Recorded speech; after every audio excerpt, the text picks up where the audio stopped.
حضرت یونس صاحب یہ نہیں سمجھتے تھے کہ اللہ تعالیٰ ان کے اوپر اتنی بڑی گرفت کرے گا.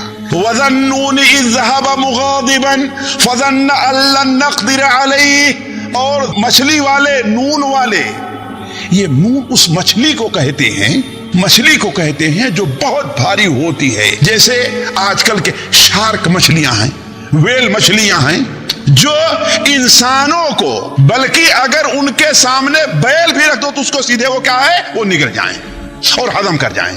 اتنی بڑی بڑی مخلوق ہے. اسی لیے جتنی بڑی بڑی مخلوق سمندر میں ہے اتنی بڑی بڑی مخلوق خشکی میں نہیں ہے. ایسی ایسی مچھلیاں ہیں کہ بڑی بڑی کشتیاں اگر ان سے ٹکرا جائیں تو ٹوٹ جائیں. یہ اللہ تعالیٰ کی قدرت دیکھیے، اللہ نے کہاں رکھا ہے، سمندر کے اندر، اس میں ان کو روزی دے رہا ہے. ذرا دیکھیں آج بھی ایسی ایسی مچھلیاں ہیں جو انسانوں کو نگل جاتی ہیں، انسانوں کو نگل جاتی ہیں. تو وَظَنُّونِ، یاد کرو ذنون کے قصے کو بھی. اِذْ ذَهَبَ مُغَاضِبًا، جب غصے میں ناراض ہو کر کے، کس سے ناراض ہوئے؟ اپنی قوم سے. کس سے ناراض ہوئے؟ اپنی قوم سے.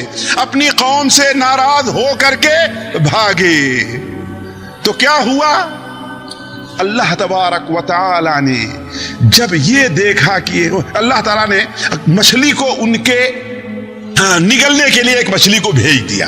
ظاہر بات سمندر کے اندر جو لوگ سفر کیے جانتے ہیں، بسا اوقات کسی مردے کو ڈالا جائے تو اتنی تیز مچھلیاں دوڑ پڑتی ہیں کہ نہ پوچھیے.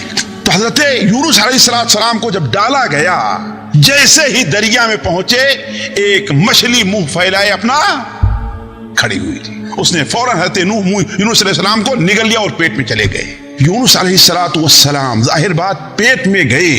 آپ جانتے ہیں مچھلیوں کا کیا کام ہے، اس کے بعد اندر جانے کے بعد ہے نا، ان کا معدہ اس کو دبوچتا ہے. لیکن اللہ تبارک و تعالی یونس علیہ السلام کی حفاظت فرمائی.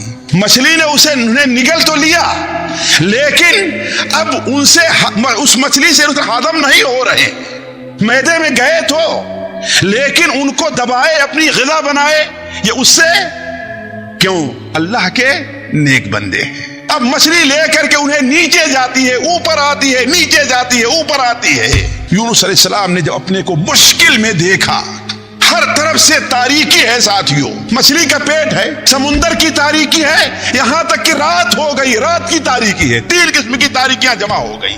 لیکن جانتے ہیں ہر قسم کے چراغ بجھ جائیں، لیکن ایک مومن کے دل میں جو چراغ ہوتا ہے، جس کی روشنی وہ اللہ تعالیٰ تک پہنچتا ہے، وہ چراغ کبھی نہیں بجھتا ہے، بلکہ رات کی تاریکی میں تو وہ چراغ اور روشن ہو جایا کرتا ہے. مومن کے دل میں جو چراغ ہوتا ہے کہاں تک پہنچانے کے لیے؟ اللہ تک پہنچانے کے لیے. وہ روشنی کبھی بجھتی نہیں ہے، دل میں کمزور پڑ جائے، لیکن رات میں وہ روشنی کیا ہوتی ہے؟ اور تیز ہوتی ہے. حضرت یونس علیہ السلام نے فوراً آواز لگائی، لا الہ الا انت سبحانک انی کنت من الظالمین، لا الہ الا انت سبحانک انی کنت من الظالمین. اور اللہ تعالیٰ نے مچھلی سے کہہ دیا کہ اے مچھلی، دوسرے لوگ تیری غذا بن جائیں، لیکن میرے بندے یونس کو تو اپنی غذا نہ بنانا. ساتھیوں وہ آواز ذرا سوچئے کتنی ہلکی ہوگی. کوئی سن سکتا ہے؟ مچھلی کے پیٹ میں ہے وہ آواز اور سمندر کی تہ میں ہے، لیکن وہ آواز جو اللہ کے لیے یونس علیہ السلام تعالیٰ زبان ہلا پائے بھی کہ اس اندھیرے میں، اس تاریکی میں، اس تنگی میں نہیں اپنی زبان ہلا پائے، لیکن ان کی زبان سے جو منہ کے اندر ہی اندر وہ آواز نکلی، اس آواز نے مچھلی کے پیٹ کو شک کیا، سمندر کے سینے کو چیرا اور ساتوں آسمان کو پھاڑتے ہوئے دیر نہیں لگی. ساتھیوں جتنی تیزی سے بجلی جاتی اس سے کہیں تیزی کے ساتھ اللہ تبارک و تعالیٰ کے عرش تک وہ آواز پہنچ جائے. اسرائیلی روایات میں ہے، بلکہ بعض صحابہ کا قول ہے کہ فرشتوں نے کہا کہ اے اللہ تعالیٰ، یہ آواز تو جانی پہچانی لگ رہی ہے، کس کی آواز ہے؟ بڑی درد بھری آواز ہے، پریشانی کی آواز ہے، آخر یہ کس کی ہے؟ اللہ تعالیٰ نے فرمایا کہ یہ میرے بندے یونس کی آواز ہے. آواز وہاں پہنچتی ہے، فرشتے شفاعت کرتے ہیں اور اللہ تعالیٰ کا آرڈر ابھی سیکنڈ بھی نہیں گزرے کہ فوراً مچھلی تک آ جاتا ہے کہ اے مچھلی، یونس کے جسم کو ہضم کرنا تو دور کی بات ہے، توڑنا بھی تیرے اختیار میں نہیں ہے، ان کی حفاظت کرنا. لیکن مچھلی کرے کیا؟ مچھلی کرے کیا؟ کیا کرے مچھلی؟ لے کر کے چل رہی ہے، دائیں جاتی ہے، بائیں جاتی ہے، اوپر آتی ہے، نیچے آتی ہے. جس طریقے سے بعض لوگ کوئی بھاری کھانا کھا لیں تو انہیں سکون نہیں ملتا ہے، انہیں سکون ملتا ہی نہیں، نہ ڈکار آتی ہے، نہ وہ باہر آ رہا ہے، پریشان ہوتے ہیں. ایسے جب مچھلی پریشان ہو گئی تو اللہ تبارک و تعالی نے حکم دیا مچھلی کو کہ انہیں نکال کر کے باہر پھینک دو. اب اللہ تعالیٰ جانے کہ کتنے گھنٹے مچھلی کے پیٹ میں تھے یا کتنے دن تھے، یہ قرآن نے بیان نہیں کیا ہے، لیکن ایسا لگتا ہے کہ یہ مدت کافی تھی، گھنٹے 2 گھنٹے کا معاملہ نہیں ہے. کیوں ساتھیو؟ اللہ تبارک و تعالیٰ فرماتا ہے کہ فساہم فکان من المدحضین فالتقمہ الحوت وہو ملیم، مچھلی نے ان کو اپنا لقمہ بنا لیا، وہو ملیم، اور غلطی انہی کی تھی. کس کی؟ یونس، غلطی انہی کی تھی.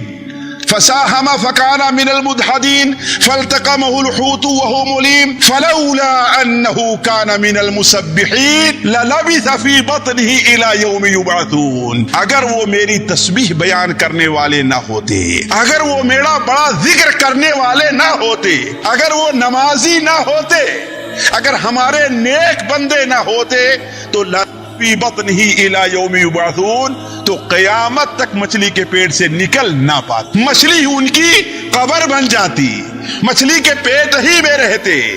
لیکن کیا ہوا؟ فنبذناہ بالعراء وہو سقیم، وہ بیماری ہی کی حالت میں تھے، بیمار کی طرح تھے، اور انہیں مچھلی نے ایک چٹیل میدان میں.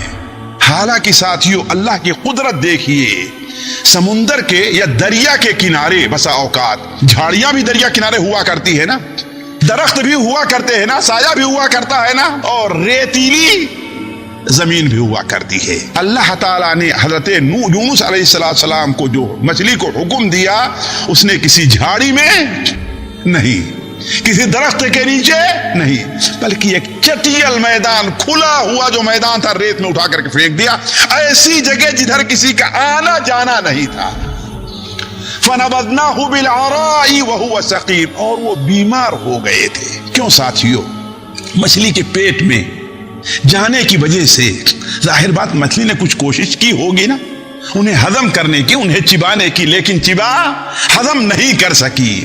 اب اندر ہیں، جس کے اثر کی وجہ سے حضرت عبداللہ ابن مسعود کی صحیح سند سے ان کا قول مروی ہے کہ جب ان کو مچھلی نے پھینکا تو ان کا جسم اس قدر لاغر کمزور ہو گیا تھا، جس طریقے سے انڈے سے بھی نیا چوزا نکلے نا، اس کے اوپر کوئی بال ہوتا ہے؟ کوئی بال نہیں، ایسے ان کی کیفیت تھی. لہذا رعایت کی ضرورت تھی، حفاظت کی ضرورت تھی. تو اللہ تبارک نے کیا کہا؟ وَأَنبَتْنَا عَلَيْهِ شَجَرَةً مِّن يَقْطِينٍ، ان کے اوپر ایک بیلدار پودا ہم نے اگا دیا. عموماً علماء کہتے ہیں کہ کدو کا، خاص طور پر گول کدو جو ہوا کرتا ہے، عموماً اس کے پتے بڑے ٹھنڈے ہوتے ہیں، بعض کدو ان کے پتے کھردرے کانٹے والے ہوتے ہیں، وہ نہیں، ایسے نرم پتے، اور ان کے اوپر اللہ نے اگا دیا. ذرا دیکھیے، ابھی حالانکہ کدو اگانے کے لیے کتنا وقت چاہیے ساتھی جی؟ ایک دو دن میں ہو جاتا ہے، لیکن اللہ تعالیٰ کی قدرت دیکھیے کہ فوراً کدو اگا اور پورے ان کے جسم کو ڈھانپ لیا. حضرت یونس علیہ السلام کے لیے ٹھنڈی اور گرمی سے بچنے کا سامان، خاص طور پر گرمی سے بچنے کا سامان ہو گیا. ان کے جسم کے لیے گویا ایک لباس کا بھی کام ہو گیا. البتہ اسرائیلی روایات میں ہے کہ اللہ تبارک و تعالیٰ نے اپنی قدرت سے ایک جنگلی بکری نے جب دیکھا کہ یہاں پر سایہ اور ٹھنڈا، یہاں بیلدار ایک سبزہ اگا ہوا ہے، تو شاید پانی پینے آئی ہو، اس نے دیکھا کہ یہاں پر سایہ ہے، وہ بھی وہاں پر بیٹھ گئی اور اس کا دودھ حضرت یونس علیہ السلام پینا شروع کر دیے. ان کے پینے کا سامان ہو گیا. اور دودھ ایسی غذا ہے ساتھیوں جو کھانا اور پانی دونوں کا کام دیتا ہے. اسی لیے اللہ کے رسول صلی اللہ علیہ وسلم کوئی بھی غذا کھاتے تھے تو آپ کہتے تھے، اے اللہ جو آپ نے مجھے روزی دی ہے اس میں برکت دے اور ہمیں اس سے بہتر چیز عطا فرما. کیا فرماتے تھے؟ اس سے بہتر چیز. اور جب دودھ پیتے تھے تو کیا فرماتے تھے کہ اے اللہ تعالیٰ اس میں برکت دے، وزدنا منہ، اور ہمیں دودھ زیادہ دے. کیوں؟ اس لیے کہ دودھ سے بہتر اور کوئی غذا نہیں ہے. تو یونس علیہ السلام کے لیے غذا کا انتظام ہو گیا. ساتھیوں، اس طریقے سے یونس علیہ السلام کی زندگی ہونے لگی. 1 دن 2 دن 3 دن 4 دن، اللہ بہتر جانتا ہے، ہفتہ 10 دن 15 دن گزر گئے. اب یونس علیہ السلام کے جسم کے اندر تھوڑی سی کچھ طاقت آنی شروع ہوئی، اوسان ذرا ٹھکانے لگے. تو حضرت یونس علیہ السلام کیا دیکھتے ہیں؟ جیسا کہ بات صحابہ کا قول ہے کہ آہستہ آہستہ وہ جو بیل تھی اب سوکھنی شروع ہو گئی. ارے یہ کیا؟ کہا دیکھتے یہ ہیں کہ جس بیل نے ان کے اوپر سایہ کیا تھا اس کی جڑ کو کسی جانور نے کاٹ دیا. سب سے زیادہ افسوس تو یہ ہوا حضرت یونس علیہ السلام کو کہ میرے اوپر اس بیل کا اتنا احسان ہے اور میں اس کو بچا نہیں پا رہا ہوں. یہ سب سے بڑا افسوس تھا. یہ احسان تھا کہ نہیں تھا؟ بیل کا احسان تھا نا، اللہ کی قدرت، لیکن تھا. تو کہا یہ احسان ہے لیکن میں اس کو بچا نہیں پا رہا ہوں. اور دوسری طرف اللہ کی طرف سے یہ میرے لیے ٹھکانے کا انتظام تھا، اب وہ بھی ختم ہو رہا ہے. حضرت یونس علیہ السلام کو یہی پریشانی لاحق تھی کہ اللہ تبارک و تعالیٰ کے نبی تھے، اللہ تعالیٰ ان کی طرف وحی کرتا ہے. کیا وہی فرماتا ہے اللہ تعالیٰ کہ یہ یونس، ایک بے جان پودے کے سوکھنے کا تمہیں اتنا غم ہے، ایک بے جان پودے کے سوکھ جانے کا تمہیں اتنا غم ہے، تو یہ بتاؤ 1,00,000 لوگ جن میں کتنے معصوم بچے بھی رہے ہوں گے، کتنی عورتیں بھی رہی ہوں گی، اور ان کے ساتھ کتنے جانور. جب 1,00,000 لوگ ہیں تو ان کے ساتھ جانور بھی تو ہوں گے نا، بے گناہ جانور بھی رہے ہوں گے. تو ان لوگوں کا ہلاک کر دینا میرے اوپر بھاری نہیں ہے جتنا تمہیں اس بیل کے اوپر، اس پودے پر تمہیں رحم آتا ہے، اس سے کہیں زیادہ رحم مجھے اپنے بندوں کے اوپر آتا ہے. اور تم معمول اسی بات پر ناراض ہو کر کے چلے گئے. یونس علیہ السلام کو احساس ہوا کہ یہ مجھے اس جرم کی، اس کوتاہی لغزش کی سزا ملی ہے، لہذا اپنی قوم کی طرف واپس تو نہیں جانا. شرم آ رہی تھی، اب کیا منہ دکھاؤں گا. لیکن جب اللہ تعالیٰ نے یہ معجزہ دکھایا تو حضرت یونس علیہ السلام اپنی قوم کی طرف واپس گئے. واپس جاتے ہیں تو قوم کے لوگ تو ان کا انتظار کر ہی رہے تھے.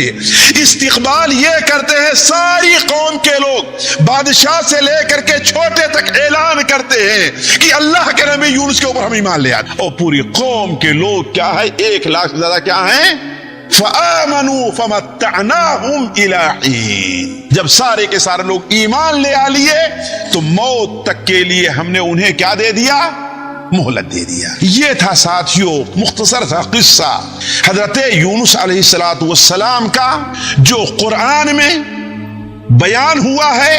البتہ کچھ چیزوں کو قرآن کی آیات کو ملانے کے لیے ہم نے مفسرین اور محدثین کے اقوال سے لیا ہے.